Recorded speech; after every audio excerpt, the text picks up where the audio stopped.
¿Qué tal? Excelente día. Los saluda su compañero y amigo el licenciado David. Y el día de hoy voy a estar compartiéndoles información del programa de rehabilitación e inclusión laboral. Bien, el tema que vamos a tratar hoy son los motivos o un pequeño análisis de los motivos por los cuales la persona con discapacidad tiene dificultades para conseguir un empleo.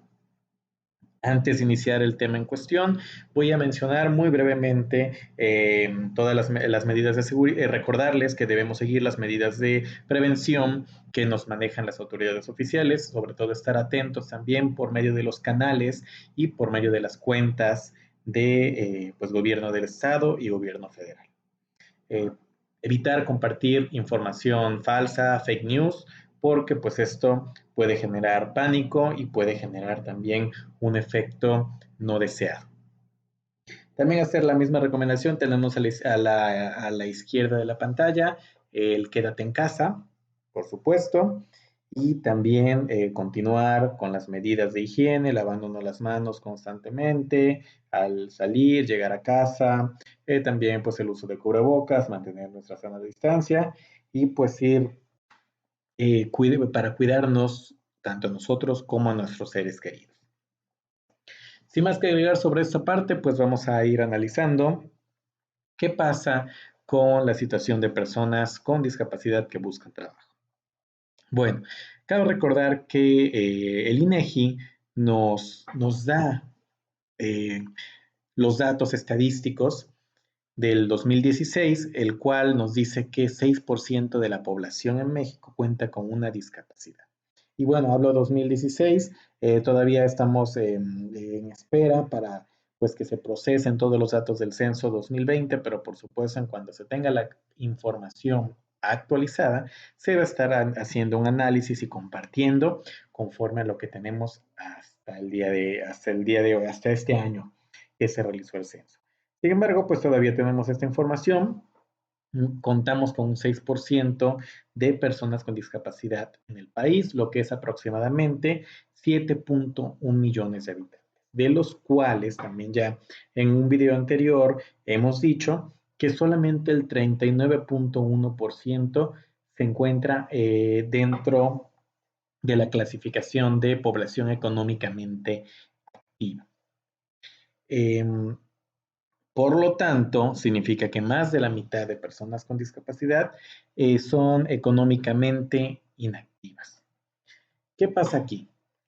Hay diferentes barreras que impiden o dificultan que la persona con discapacidad obtenga un empleo y podemos dividirlas, según Almaraz Hernández, en tres. Tenemos las barreras familiares, sociales e institucionales. ¿Qué pasa con la barrera familiar? Bueno, cuando hablamos de la barrera familiar, también nos dice que en algunos casos la familia puede llegar a ser una barrera. ¿Por qué? Porque, bueno, hay un estereotipo que lo vimos en los contextos históricos en el video anterior, pero del programa de difusión de derechos humanos, donde se cree que la persona con discapacidad sigue siendo un niño o una niña eterna y se les retira la posibilidad de tener herramientas necesarias para salir a la calle y movilizarse con autonomía e independencia. Por mucho tiempo se les ha valorado con incapacidad, es decir, que no son capaces de aprender y desarrollar proyectos personales. Algunas veces es la misma familia quien obstaculiza el desarrollo de las personas.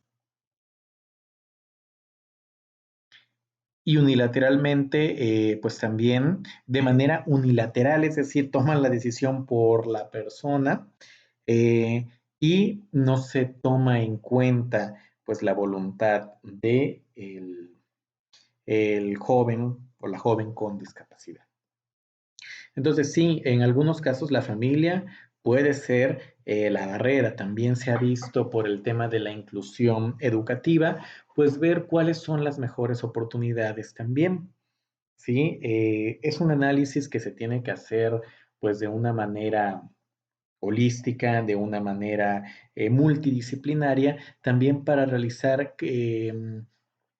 un proyecto de vida, porque también tenemos que hablar un proyecto de vida, que es a futuro y cuáles son pues las mejores alternativas para el joven o la joven. Tenemos también otro tipo de barreras que son las barreras, vamos a ver primero las sociales, entre las cuales encontramos lo que son los estereotipos y nos lleva esto a la discriminación. Las personas con alguna discapacidad, que puede ser pues física, mental, intelectual o sensorial, pues sufren actualmente de discriminación en la sociedad. Por ejemplo, en espacios escolares o comunitarios, donde se desenvuelven con adolescentes, se pueden observar burlas, críticas, apodos o rechazo por parte de las demás personas. Las personas con discapacidad experimentan de manera pues reiterada discriminación en un alto nivel de desempleo. ¿Por qué? Porque existen prejuicios en cuanto a que no son personas productivas y esto los excluye del mercado laboral. Por ello es necesario fomentar en todos los espacios condiciones y modos y formas que sensibilicen en este caso vamos a hablar de empresas, al empleador. Y también tenemos lo que son las barreras institucionales, que es la parte que el gobierno, por ejemplo, debe proveer o debe, sobre todo, la palabra correcta es garantizar ciertas cuestiones que no se están garantizando. Por ejemplo, las calles, instalaciones o transportes que por parte de manera institucional se debe garantizar el derecho a la accesibilidad, no se está garantizando. Pues, se cuenta también con una falta de oportunidades de empleo y pues es una situación que no solamente se vive desde un punto de vista en cuanto a la discapacidad, sino que también en general, personas con o sin discapacidad, pues existe una falta de empleo. En México tenemos pues una tasa alta de desempleo y esto pues todavía dificulta más la inserción laboral. Bien, ¿qué podemos, qué podemos decir como conclusiones? Bueno, el autor que acabo de mencionar de este análisis, de este artículo, Almaraz Hernández, nos comenta algo bien importante.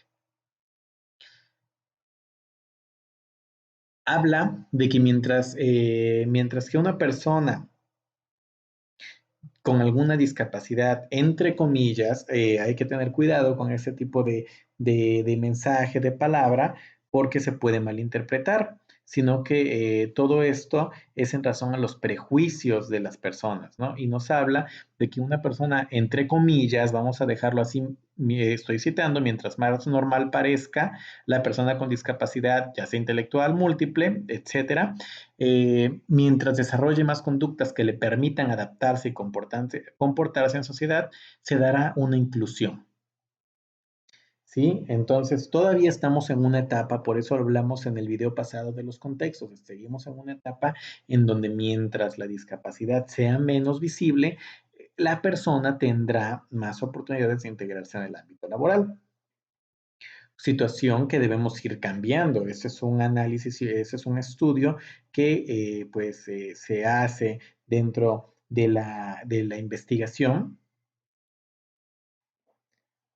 pero no es justificante y es algo que se debe de ir cambiando, para lo cual se pueden dar ciertas recomendaciones.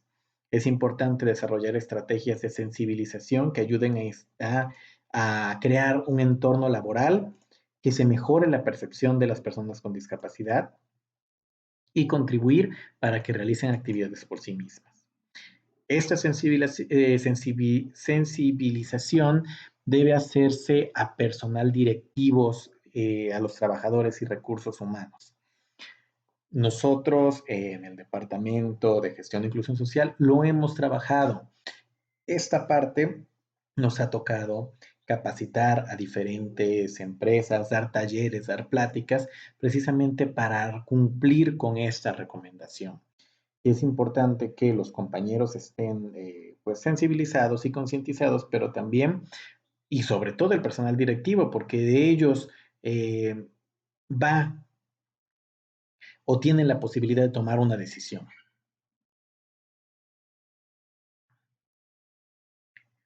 una empresa que está concientizada estará cumpliendo también con lo que son pues las recomendaciones o lo que sería pues cumplir con nuestra normativa vigente como es la ley 822 y como es la ley general para la inclusión de personas con discapacidad.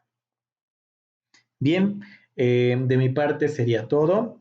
Esperemos, ya estaremos el siguiente jueves compartiendo más información sobre el programa de inclusión laboral.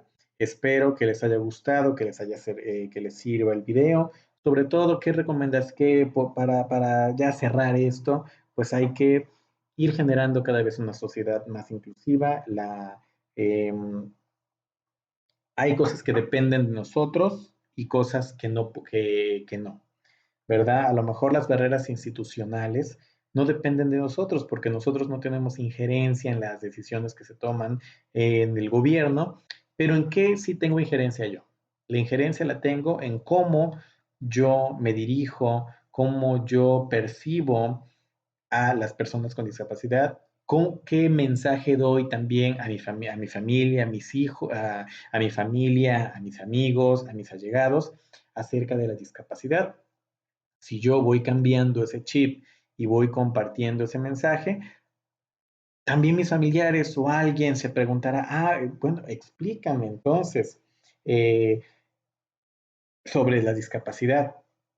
Entonces, pues las decisiones que sí me corresponden a mí pueden ir poniendo un granito de arena para ir creando una sociedad más inclusiva. Bien, se despide de ustedes su compañero y amigo, el licenciado David, y que sigan teniendo un excelente día.